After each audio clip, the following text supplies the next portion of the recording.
Good evening, Wolfpack Nation, and happy Thursday to all of our friends and listeners out there. Tonight we are doing episode 8 of a Whole Pack of Wolves podcast, and I am here with my co-host tonight. As always, Colby Pleasance, thank you so much for joining me again. As always tonight, lots to talk about, lots to preview as we talk tonight about our Marshall Thudering Herd football game coming up here on Saturday. So lots to do, lots to talk about. We'll do as we always do. We'll do our keys to the game, key players, and then we'll also do our predictions too at the end. Got a little bit of other news too to talk about before we get into all that, though, as we got some very, very positive news for the football program today as well, as the red light was turned on earlier this afternoon, my friend. So welcome Christian Zachary to the Wolfpack class of 2024. So wanted to give him a quick shout out and tell him, we appreciate you deciding to flip from Virginia to us. So we are thankful that we added another piece of the puzzle. So another wide receiver target for us, another big body that can really, stretch the field as well. So he seems to me, just based on his film, he's going to be a really, really good pickup for us. I'm super excited for him, super excited for us. Just all around good things going on. We only got a couple other players that are probably going to be left that we're going to be looking at on the recruiting side of things, but just wanted to give him a quick shout out before we got into our deep dive with the Thundering Herd tonight. So just another positive thing there going on there. Also wanted to give a quick shout out to the women's soccer team tonight. They're up in Blacksburg. If you guys can give them a watch tonight, they are on national TV tonight, so on regular ACC network tonight. So that'll be following right after our show. So give those ladies a watch, and you guys can see what we get to see on a regular basis of how hard those ladies play. So with all that said, though, we are going to take our deep dive into the Marshall Thundering Herd for Saturday, Colby. So I appreciate you taking a look with us as we talk a little bit more about what our keys to the game are going to be. We also have some new, shiny new toys to roll out on Saturday as well for us as we get to see MJ Morris's first start of the 2023 season. So super excited for that too. Just lots of positivity and a lot of new energy in the air this week versus the last few weeks. So for those of you who were looking for us to start doing some bashing, that one's over. So we're going to go with some positivity tonight. So we'll take a look first. I'm going to start this week with who I think my key players are. We always start with who we think our key players and our keys to the game are going to be. I'm going to start with my first key that I had written down tonight was let it fly. And that's my number one thing, was to let MJ Morris loose, get him comfortable early in the passing game, give him some easy throws, give him some easy targets, get him rolling out a little bit.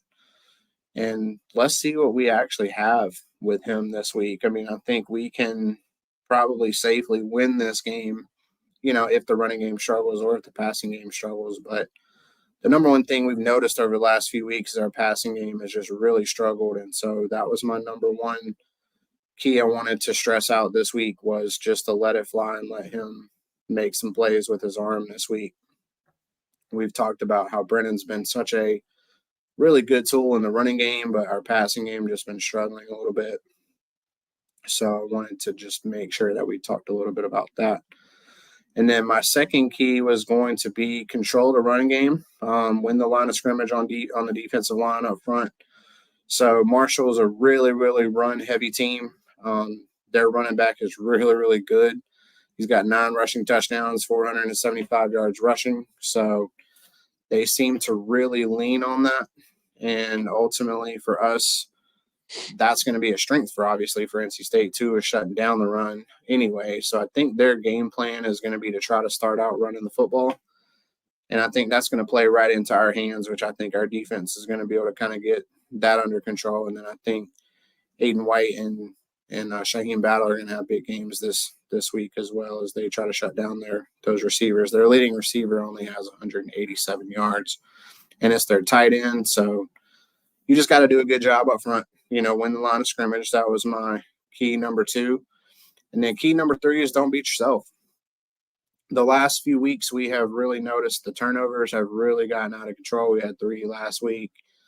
So just limit the turnovers, limit the penalties, and you should be able to win this game, pretty much going away.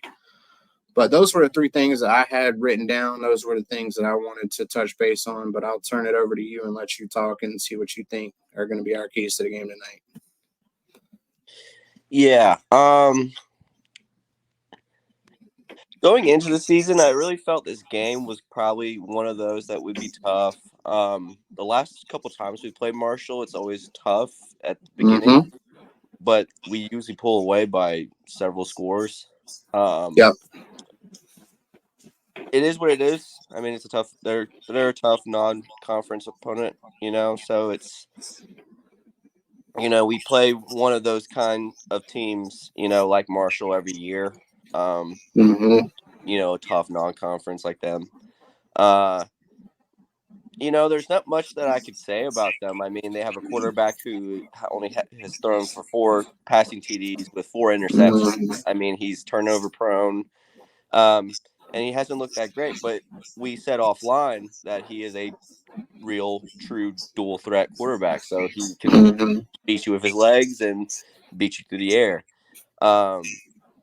And then their running back is really good as well. Receiving, they got one, like you said, they got one guy. And you stop that one guy, you stop the whole team, it seems like. But I have nothing to really say about the defense. I feel like the defense are just going to go get theirs. My keys are all going to be on the offensive end. Okay. So my first key is kind of, let MJ cook is what I would say. Let him pass the ball, let him air it out, let him just throw to the guys that can make plays for us. And that would be a very important key for us. The second key is, receivers, help your quarterback out. Come on, like get open. I know a bunch of you are open. So try to get open. The O-line needs to hold up as well. So there's just got to be protection around MJ is the second key. Protect MJ and help him out. It's his first real, start. So, it's technically his second real start, but yeah. First start with his new offense. So yeah, first with this new offense, and I feel like this new offense fits MJ more, so it should go well. And then the third key is definitely get the run game established. We need to have a run game established, period. I agree. Whether if you use Michael Allen or whoever's available, just keep it going. If it's working, keep it going. But I feel like if we go with the offensive keys that I'm talking about, with letting MJ cook, let him air it out, protect him and help him out at all costs, and establish a run game. I feel like this game is just kind of, it's one of those where it's like we blow them out by 50, or it's we blow them out by 3 touchdowns. Yeah. It's I don't see it. It could go either way, but it's our defense against their offense. Their defense is no pushover either, but we'll definitely see. From what has been established over this past week is that MJ is very comfortable under center now. There's a lot of raving about him. Kirk Roper said a lot of good things about MJ. Dave Dorn said a lot of good things about MJ. Defensive end Savion Jackson came out and said some things about MJ looking very good in the pocket. It's just, to me, what we saw of MJ last year was he was very poised for a freshman. He was very, very calm as a freshman. He's a sophomore now. So if he's the same person that he was last year, then it's going to be amplified tenfold. Because he is in a different, he's older, and he's learning this. He is, of course, learning this offense, but he is establishing himself clearly in practice. So to me, it's like, if the first play is an MJ dime of a deep shot to whoever, Mm-hmm. then we will clearly see that we have a quarterback that's a lot better than people think, and a lot better than last year. Yeah. And so I really think the keys are really on the offensive side. I think the defense takes care of itself on this game. So I can easily see that for absolutely sure. So the defense has been playing really, really well. They've been moving up the rankings a lot. They moved into 34th in total defense this week. So they've been quietly climbing up the ranks each and every week. So as they play better, our offense kind of got a little bit worse. So hopefully this week we can turn that around, get some offensive game planning, and get some offensive rhythm this week. Turn that around, and hopefully that'll help us get right in the right direction and have the season that we wanted to have, yeah, that we all talked about in the off season. So really good stuff from you. I appreciate those things for you. I'm going to give you my three key players for this week. Right at the top, just like I talked about earlier, it's MJ. MJ has to establish himself, take control of this team, and show that he is really truly the de facto leader, and he's going to be the one going forward as well. So I really think he needs to have that solid game, protect the football, as always, which I thought he did a great job of last year too. He only had a couple of turnovers, one touch or one interception, one fumble. So it was one of those things where I thought he did a great job as a freshman protecting the ball. I thought he did a great job of just being a leader on the team, especially for somebody that was a true freshman. So he needs to take that again. As soon as he comes into the game, just like he did Virginia Tech last year, he needs to take ownership of the team right away and make sure that everybody knows in that stadium and on the field, this is his team now. So he was going to be my number one offensive key player this week. My secondary key offensive player for this week was definitely going to be Bradley Rosner. I think he is going to see a little bit more action now. I think he's going to see a little bit more targets. I think MJ has a little bit better field vision when it comes to seeing the entire field. So I think MJ does a really good job of just scanning and seeing, who is actually open. And I think Bradley's going to get caught a little bit more open this week than what he has in the past few weeks. So he was my number two. And then I'm going to piggyback off what you said earlier is about the running game. And I want Michael Allen to be one of my key players this week as well.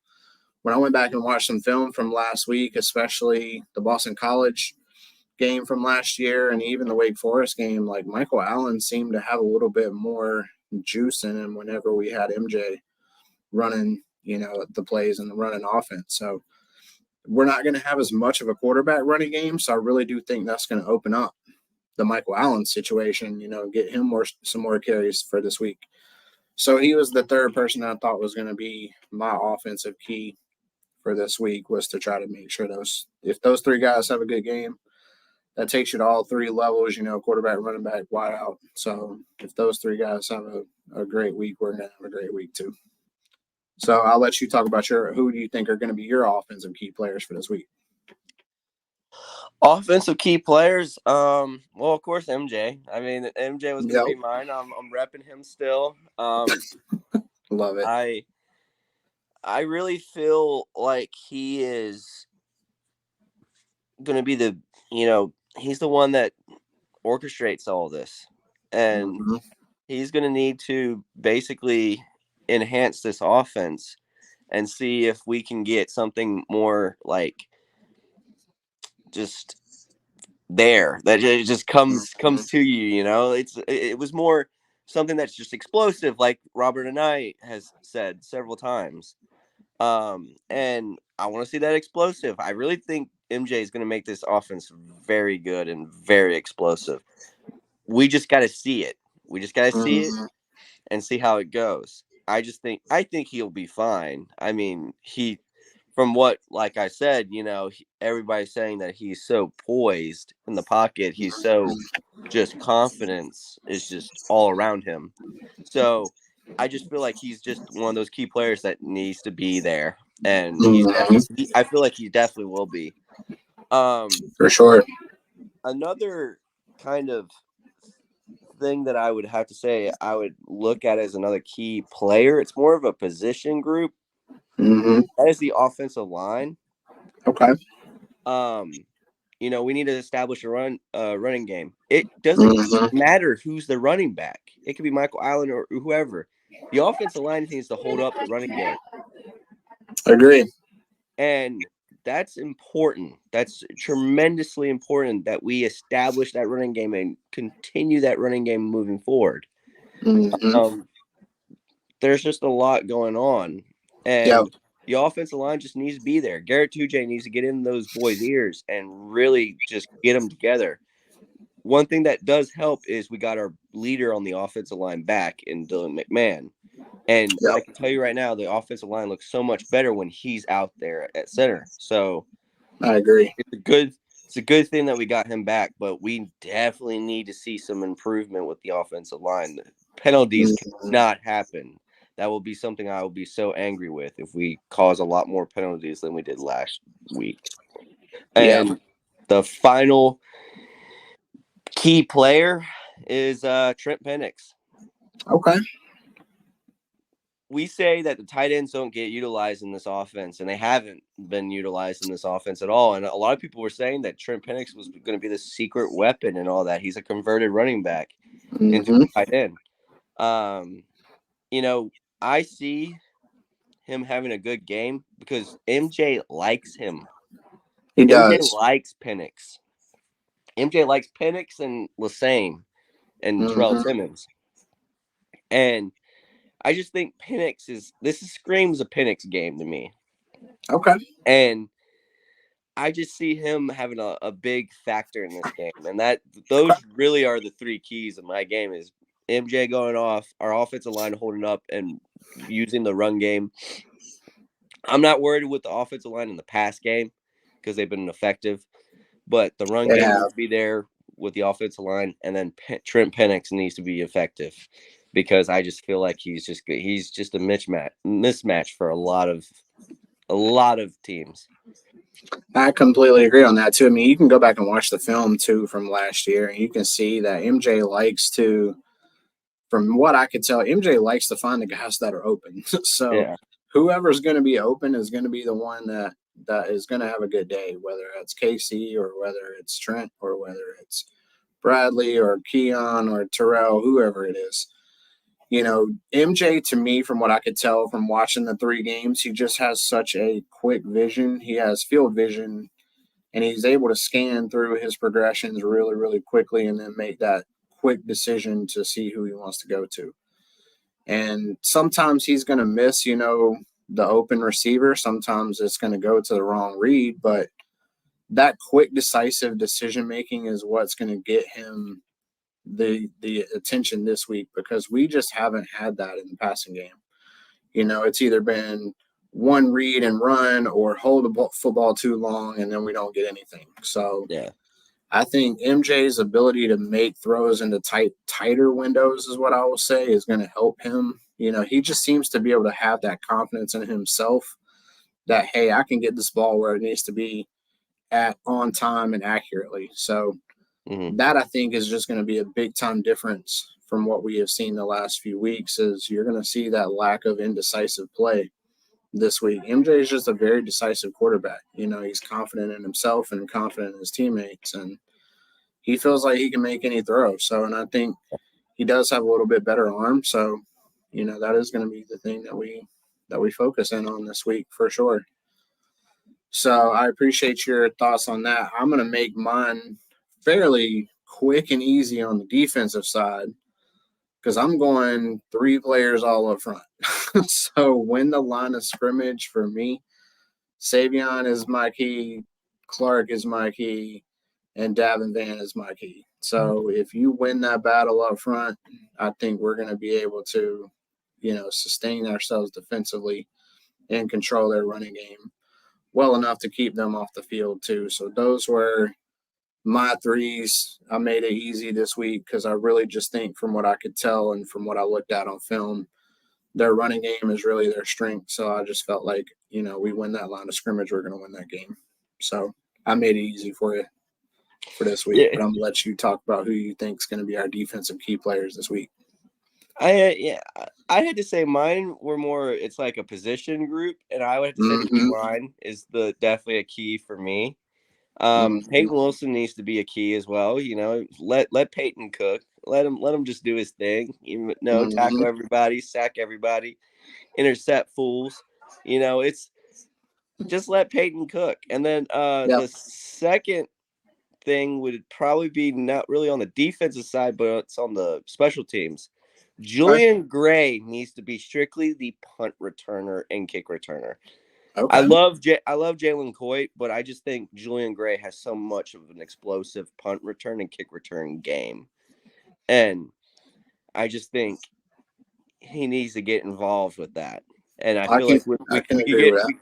we can get one. We can get one. I can tell you right now, we can I definitely feel get like we one. can get one. Yeah. We can get one Mm-hmm. return for a TD. Like we can get one. And Yeah. but really, that's all the keys on the defense. I know I added as one of the defensive keys as a special teams, but technically you are on defense when you're on special And teams. So it's complimentary football, right? yeah, That's what Dave it talks about is. all the time. So, Yeah, you let's know, just play complementary football. Like yeah. it's important that we we create turnovers on defense, which creates offense for us. We get put in better Mm-hmm. field positions. We also need to be better on special teams. Put your offense or defense in a better position so they are not dragging. Yeah. And it's just, to me, it's like the defense is going to do its thing wherever it's on the field. Our red zone defense has been pretty decent this year. Um, if we're God forbid if a punt lands near the red zone, doesn't go that far and it lands on the 20. Yeah. But I have faith in Newcastle. He can punt from anywhere, it seems like. Yeah. I'm officially changing his name to Boomcaster from here on Yeah, out. So he Boomcaster. is no longer Newcaster. So, Yeah, I love it. I love it. That's a yeah, great name for him. But we just need to play. We just need to complement each other I agree. on offense, defense, and special teams. It just needs to all flow together. I agree. We haven't really seen a full game from us. Maybe VMI. I think that's the VMI was only the only real. game that was like they all Yeah, we complimented were each other. Yeah, we were just kind of clicking that game, but hopefully we'll get those type of performances going forward as well. I mean, we're not going to ask you to score 45 every single night, but I mean that no, would be great if we did. But I just want to see a little bit more efficiency in the offense and more efficiency in keeping ourselves on the field is really was another kind of a bonus thing this week. I mean, we've just had way, way too many 3-and-outs, and that bogs the defense down. Eventually, it wears them out eventually. And so we got to be able to sustain drives this week and create some time of possession win for this week too. So I appreciate you running that down for us. I don't know of realistically any other things that we could really, pinpoint that will be for what I'm looking for this week anyway. I mean, I definitely am. We'll be out there on Saturday as well too. So, hopefully the weather will cooperate. It's supposed to be a little chilly, but hopefully MJ will heat us all up in the stands a little bit with all his play on the field on Saturday. So yeah. so we're gonna get to that time of the show where we do our score predictions. So I'm gonna let you go first on that one this week. Oh, I want you to go first on You this want me to one. go first? Okay. Yeah, I All want right. you to I'll go go first. first. I'm gonna say this week I think MJ we see a little bit more of the efficiency. I think we see a little bit more big plays. I think he tends to have that type of chemistry with his receiver. So when I was looking at it this week, I really am going to say it's going to be 38-17 is what I pinpointed for this week. I think we do get some offense this week. I think MJ does have a good game, whether it be on the ground or in the air. I think he's going to do a good job just managing the team and getting them moving. So that's what I went with. I felt good about it all week. So I think this is going to be the week that we start looking at the turn of the football program.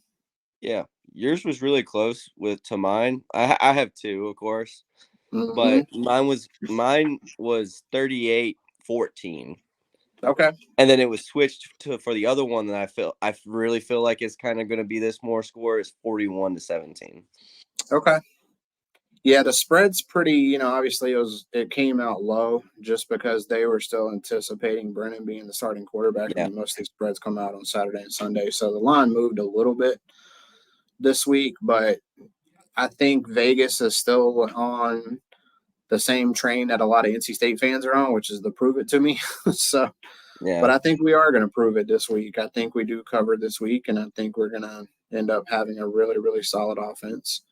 I think they're going to have a good game plan for them, and I think the biggest thing I think I like the most is I think that our strengths are their weaknesses, and our strengths are their, what's going to be their weakness is going to be our strength. So I think that's going to set up well for us. I think this is going to be a get right game for us as we move on to the further season. The next week we got Duke, and then we got a bye week, and then Clemson. So I think this is just the week that we get MJ going, and it gets him a little confidence and momentum as we move further out through the ACC season. So I look forward to it, man. I'm not going to try to deny that.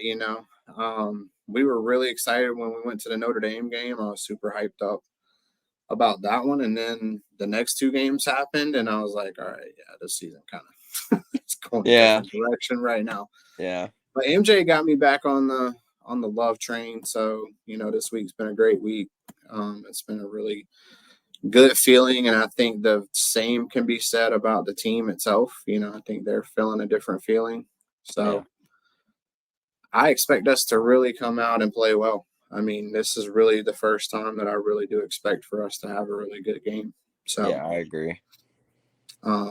We look forward though to obviously we'll have our recap coming up on Monday too for all of the things that are going on this weekend. We do highly encourage you guys too to come out and see us. We will be out at the Dale Soccer Park on Sunday for the women's soccer match with Virginia.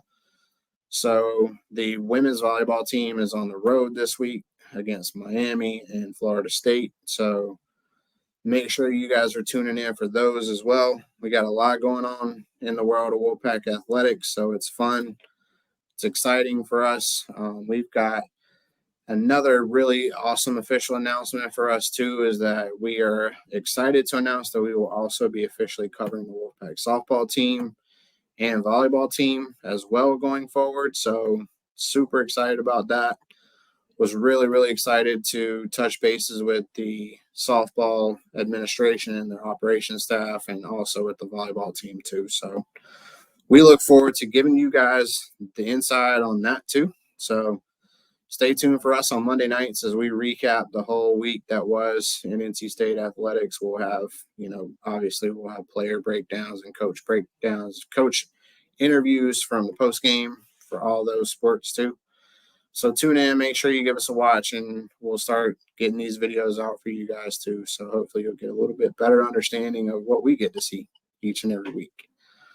But that's going to be the week for me, Colby. So you know how I do when we end these things. Let's go, Pack.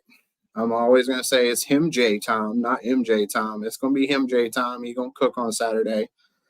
So let's go and get that victory against the Herd, and let's go ahead and get these things done. I'll let you do your thing too. First of all, Justin, thank you for letting me on. Thank you for doing this podcast. Go Pack.